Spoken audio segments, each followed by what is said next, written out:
Welcome to The Bright Side, the show that sheds light on the people, places, and stories that make Michigan great. Hello, I'm Trenton Smiley, Community Relations Officer for the Genesee District Library, and today I'm coming to you from the Blanc McFarlen Library, which also houses our Bolo Business Center. In today's episode, we're going to take a behind-the-scenes tour of libraries that may surprise you. The tour will include 3D printing, live music, business counseling, job hunting, and more. To start off, we'll visit public, academic, and school libraries across Michigan to answer the question, what does it mean to be a library in the 21st century?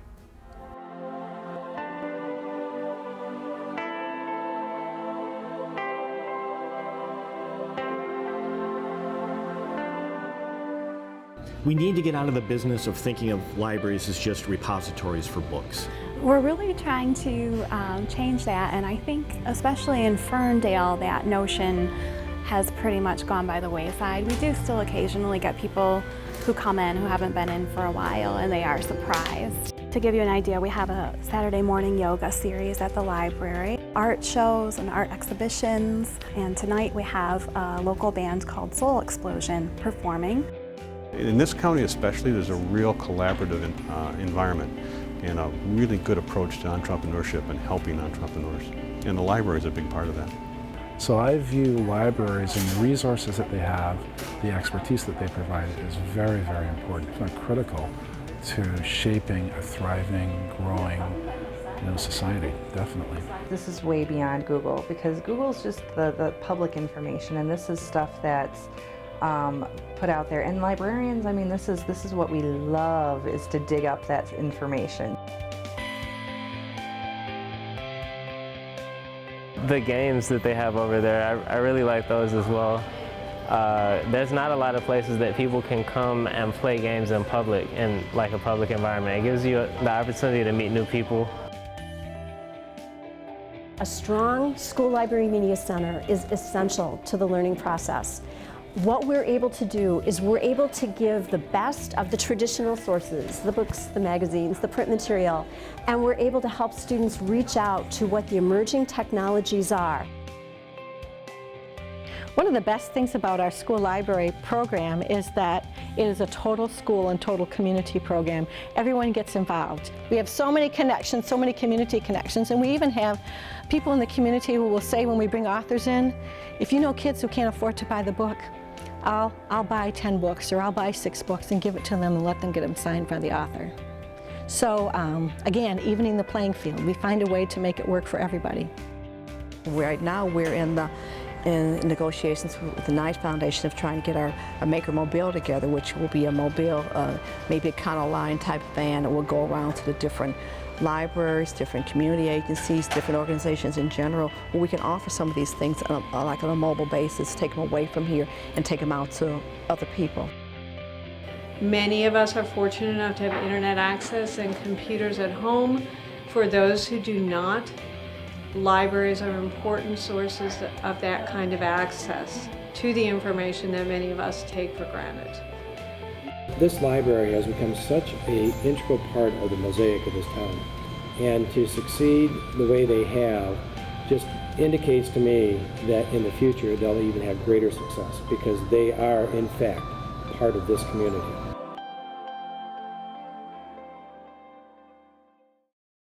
A library is a great place to visit no matter how old you are. In the next video, we'll see some unique youth programs that libraries conduct across the state, including 3D printing, ACT test preparation, and video producing. Okay, read sports. That one goes to... Brittany picks sports. If you still have your tennis uniform, please turn it into the office. Thanks now to Lauren. Hey MMS, if you're interested in participating in the volleyball tournament at the assembly, please go sign your name on the form in the cafeteria. We all have an individual job, but to make this whole team work together, we have to Yes. we have to contribute to what We're our all job is. big. It's all one big happy family. Yes. The students run the equipment, we have a student director. The students actually deliver all of the announcements themselves as well. Some of them I've had in news crew for 3 and 4 years, and their personal growth in terms of not just using the equipment, but in terms of how they relate to other students, how they communicate with adults is huge. But I haven't even been here, not even 2 years, and you really get a lot more motivated to be more outspoken. Yeah. I'm a lot better with technology I've learned that you now. can't just push the button. Yeah. With a lot of playing around, we were able to learn a lot of things, and we still do. We are in the Hype Center of the Detroit Public Library, the main library. And the Hype Center opened in 2008. The Makerspace opened about a year. Actually, it's been a year this year. And the Makerspace basically is all different types of things, ranging from graphic design to 3D printing to craft afternoons, craft mornings. We have bike tech, and we have sewing and wearables. We have robotics. I've been teaching a workshop for game programming. Today we worked with Scratch, which is like kind of a drag and drop programming language. And we also worked with the Minecraft Pi. I'm a huge proponent of learning how to program. It requires logical thinking, and unfortunately I feel that it's something that we don't get too often in schools. It teaches you how to pick problems apart step by step and really solve them systematically.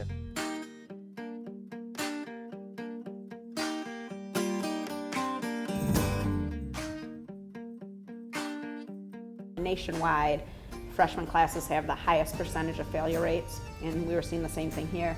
And so we thought if we could get our freshmen set off on a good start with good study habits and organized and learning about the building, that would set the foundation for their futures. The freshman transition course, they learn first about the library, how to check books out, where things are, and then they obviously continue to check out books as they're reading throughout that course. The students take high school more seriously from the very beginning, and we have fewer and fewer kids that look back and say, oh, if I only would have done this, if I would have known that, I could have done something differently. And so we've noticed a lot of growth in there. Our library media specialist works hand in hand the entire 12 weeks with the freshman transition teachers to guarantee the success of that course. And the same is said of the MME course. The ACT MME program, it doesn't matter where a student is, even if they're the bottom scoring student, they find the tools to improve and feel good about themselves. The ACT is where our focus was for the creation of this class. And of course the ACT is what's going to be used for scholarships, college admission. Mel.org was a huge resource for us.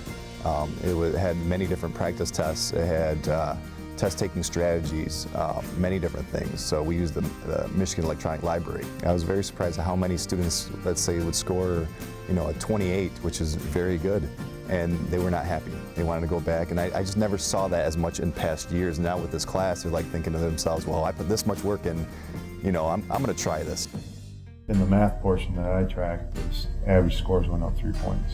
And we've seen ACT scores skyrocket, we've seen the MME scores go up, and also really just helping ninth graders acclimate themselves to high school. I think our graduation rate is like 98 or 99%, and we have over 90% of our students going on to college.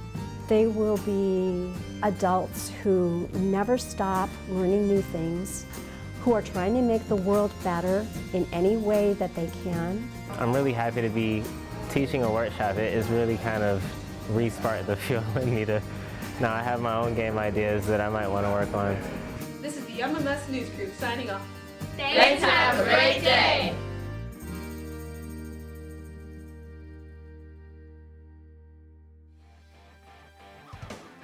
Have you thought about starting a business? Or perhaps you have a business that you want to make better? Our next video shows how Michigan libraries can help you do just that. When I started here, I worked up in adult services, where I still am. And most of our questions were, what is this and what is that? Then 2008 happened. The economy tanked. Our customer base just changed overnight. And people started asking us, I'm still off of work, but I've got this hobby, and maybe I can make some money, on the side. Maybe I can start my own business. Can you help me? It sounds so simple, but it was actually a really kind of a groundbreaking thing for our area, which was, what if we made libraries the portal for economic development? Howell, Chelsea, Ann Arbor, Ypsilanti, all of us got together and we all had the same problem. We're all experiencing the same thing. And that one meeting in 2009 turned into Library Biz Connect. We're just a network of libraries, of business service organizations that are really just trying to get the information out to business owners so that they can find the resources that they need to be successful. That's really all it is. The first thing that we did was take the SCORE counselor and said, can you come to Howell? SCORE stands for Service Corps of Retired Executives. We're not all retired, and we really like the R and the E to stand for real experience, because what you get with a SCORE mentor is someone who has extensive business experience. And we volunteer our time to try to help anybody that wants to start a business take a step on that path. We have the experience, the library has the space, they can then offer the service, and it's worked quite well. One of the people I know that came and worked with a SCORE counselor and knows our staff fairly well was just amazed at what he learned. He had already started a small business, and he said he was able to really put it together and make it much more effective and grow it because of putting all those things together, and it really happened here in the library. And we set up the counseling, and then we hooked in with the SBTDC, of course. Well, and the Michigan SBTDC has business resource centers. The services that we offer with the SBTDC are counseling, business education programs, and we also offer some research capabilities. We are really collaborating in the area of business and economic development.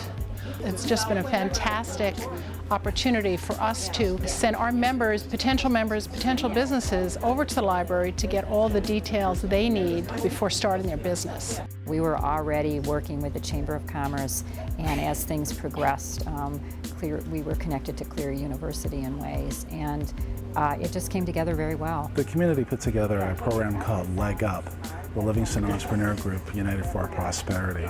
And the Howell Library in particular, with Donna Olson, really is our go-to person. It's been a marvelous experience. So every month we have these great entrepreneurial meetings. People come and they're exposed to resources in the community that they probably wouldn't have known of if they hadn't come to the meetings. So, for example, if we talk about the library here, they've got a marvelous business resource center. All libraries could do this, regardless of the size of the library, small libraries or large libraries, because what we've discovered, the reason why this works is because we're working together with other libraries and other business nonprofits. That's the only way it works. Now looking back on it, it's like, well, yeah, of course that makes sense. But it is a really big leap to want to get into economic development in your community.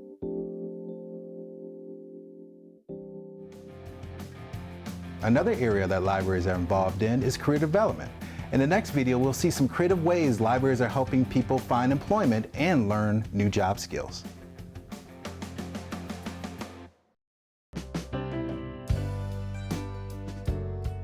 I started spending time here attending what was then weekly career networking group meetings. So I would come and explain what resources the library has that might assist job seekers. And eventually, it actually was Michigan Works, one of the staff people who said, can you come here on a regular basis? Sit in the front lobby. This is prime real estate. You can see how busy it is. Everybody walks past this desk. I can issue library cards. I can sign people up for classes. And this way, we're coming to the point of service. We could have a library and just warehouse books, fill the shelves, and create programs, but if people don't know about what we have to offer, they can't take advantage. So we need to be visible. We offer computer classes that might include WordPress, genealogy, email basics, computer basics. This summer, we are offering presentations by a company that specializes in helping job seekers prepare online video resumes. Very exciting, and it's very new. It's an East Lansing company, and it's free, so they come in and explain how that works. Then, our LinkedIn classes, we're very proud of this. We have a community volunteer that for the last 2 years has taught 2 classes for us every month. He teaches a basic and an advanced. And with all of these, there is no charge. You do not have to have a library card. You can repeat. You can take them, you know, as many times as you want until you're comfortable.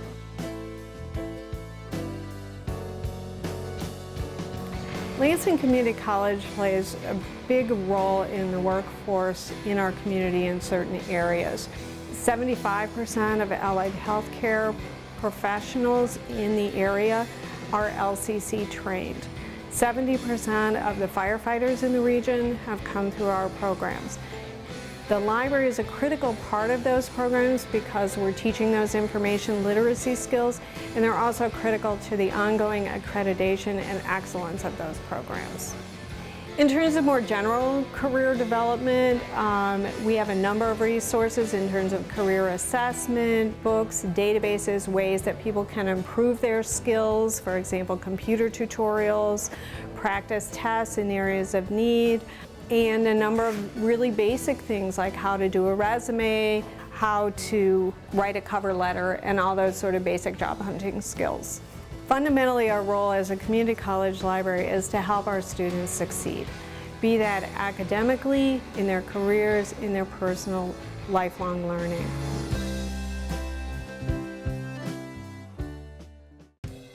For centuries, literacy has been central to an individual's success. But what happens when reading and writing no longer requires a pen and paper, and information is everywhere? In our next video, we'll find out about a new type of literacy and how libraries are teaching it to people of all ages. Helping students identify what is meaningful information and what is accurate and relevant information, I think is one of the most important things we can do for students. And why is information literacy important? I'm going to give you one big answer. It's very important in the workforce. A recent study by Project Information Literacy indicates that employers consider among the top 4 skills they want in new employees. Employers are interested in people who can obtain and process information, and that includes choosing information that's appropriate for the need and using information sources that go beyond Google. When we think of literacy traditionally, it's literacy as in being able to read books and gather information from them. Digital literacy is when students look at information that is available online and they're able to gather the information, manipulate it, and make something meaningful happen with what they've learned. As there's more and more information out there, then it becomes all the more important that people be able to evaluate it. I can't imagine in 4 or 5 years from now being able to function in the work world without having a good concept of digital literacy. It isn't just the academic world. At this point in time, finding the most effective way to communicate really is the means to success in every field that I can possibly imagine. It's estimated that 80% of published information is not available for free on the open web. We want students to know that while books and magazines are still important resources, there are so many other things out there. And what we're also teaching are skills that are not just about the technology they're using today. We're trying to teach them the process they're going to use as new things continue to emerge. Yeah, this is the microphone. It took us. Yes. You use a program on the computer called Audacity to record, and you can edit through there. And you can do different types of things instead of like handwriting a paper. You can do a podcast.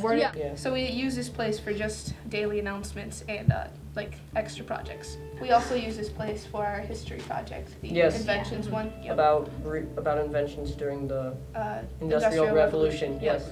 They researched using the Library of Congress images, the images available through MEL, and they took original primary source images, and they are then using photo story to narrate what they've learned. The library is really active in educating students in the area of information literacy. It's a lot of what librarians do.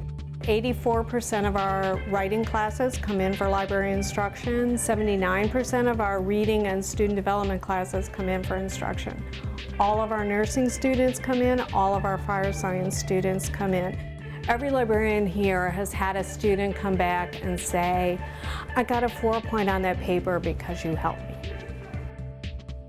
And being able to find the correct digital media, being able to identify whether it's accurate, whether it's pertinent, and then figuring out how to communicate it in the most effective way possible can do nothing but make our students stronger contributors to society overall.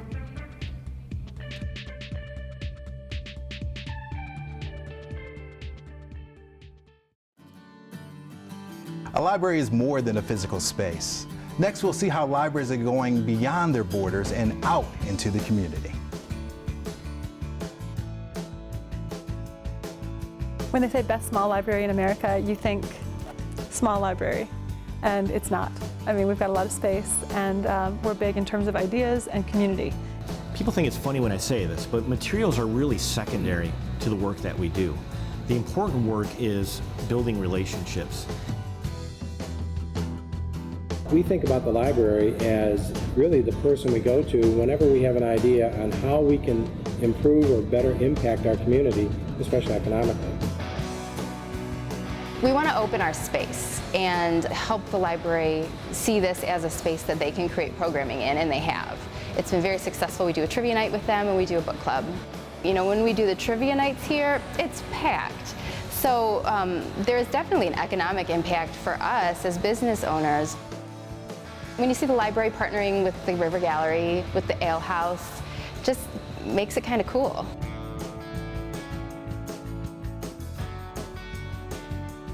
The library hosts a literary walk that was begun, I believe it was 5 years ago. Yeah, this was our 5th year in 2013.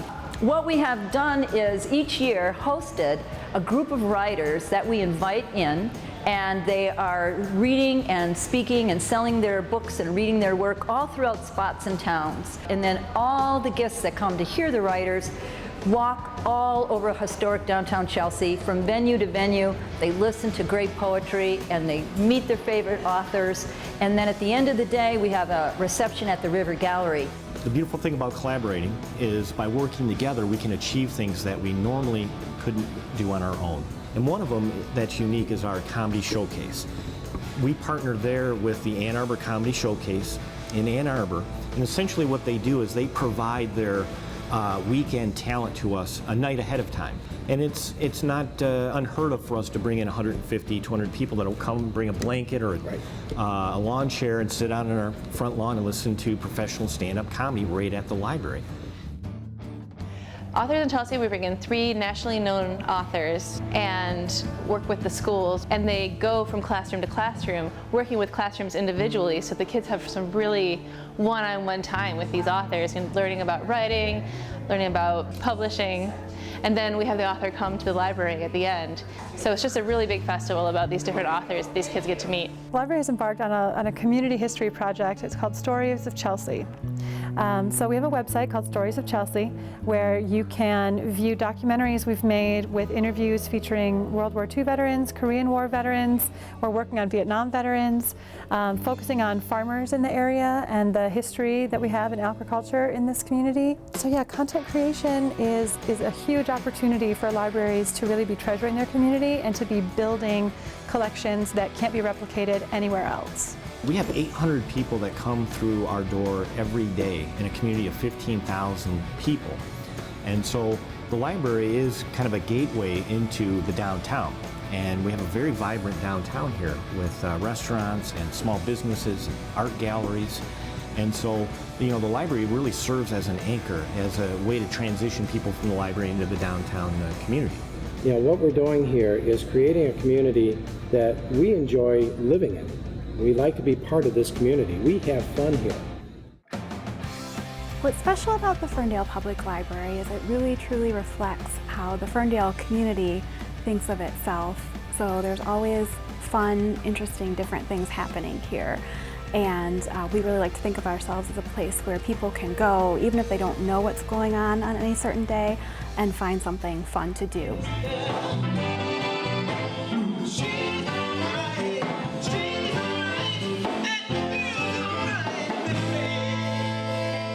Oh, soul. Soul is everywhere. So coming in here ain't no different. Soul is everywhere.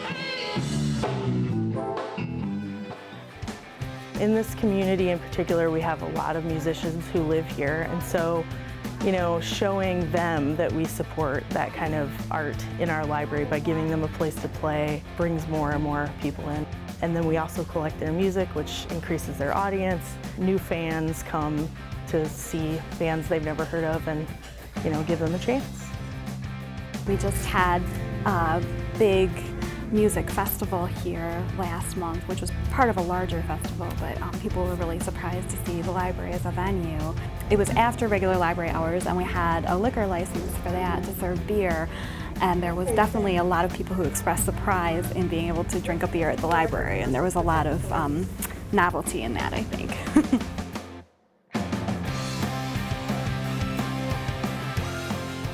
Throughout this episode, we've heard about MEL, the Michigan E-Library. MEL has something for everyone, and it's free online. MEL is the Michigan Electronic Library. It is a website that collects an amazing number of magazines, journals, databases, images. If you're looking for work, if you're looking for jobs, if you want to practice taking tests, there is just a world of information available at no charge to citizens of Michigan. The databases that I point people to are Learning Express Library and Job and Career Accelerator.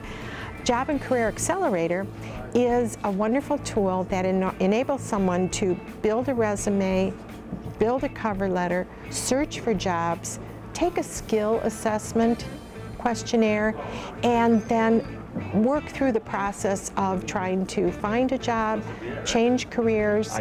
Because it partners with Learning Express Library, it will point to Learning Express Library and say, well, here's an e-book, or here's a class you might want to take on your path to your career. In the process of starting businesses, information becomes very important, because if you're going to start a business, you need to know what you're getting into. Where's your market? Where are your customers? Where are your competitors? And you need to find the data to get a closer look at what you're getting into. You know, as an entrepreneur, you're a really busy person. You may be running your business during the day and you don't have time to tap into it at 3 p.m. in the afternoon. And that's why I think the convenience of MEL and the data sources they have there is just great, because it puts all that information at your fingertips at any time. Yeah, you can look for Google to see, oh, okay, yeah, there's, 10 other businesses in the county that do what I do, or 100 other businesses in the county that do what I do. But with the resources that we have here, we can tell you who those business owners are, what their projected sales are, who their suppliers are, we can really dig down and get some of the nitty-gritty information.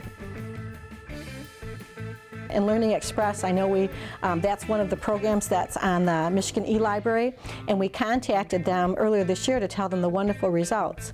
Across the board, the top students were improving, the average students were improving, and you know what was really even significant is that our at-risk students and our special services students all saw significant improvement in their scores.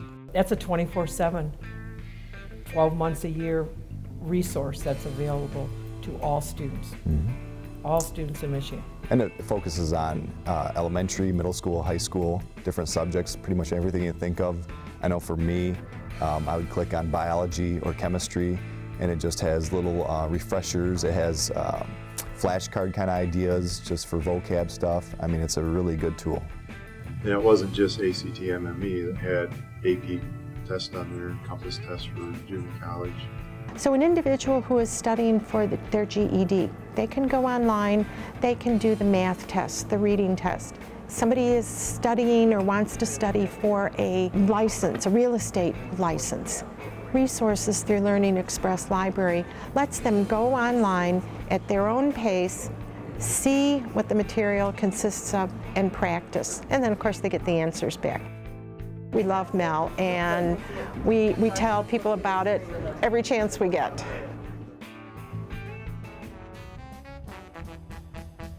As we've seen in today's episode, libraries are far more than physical spaces. So whether starting a new business, learning a skill, or just finding something great to read. That next step may be closer than you think. Thank you for joining me, Trent Smiley, on The Bright Side. If you want to find out about anything more from today's show or watch the episode again, visit brightsidetv.com. Are you gonna ask me questions, or is that okay? No, I expect you to just talk. Yeah. All right, wait, let me... We'll start with my childhood. Fix this. I'm sorry. Go ahead. Who do we at Laurel and Hardy? Anything you want me to add?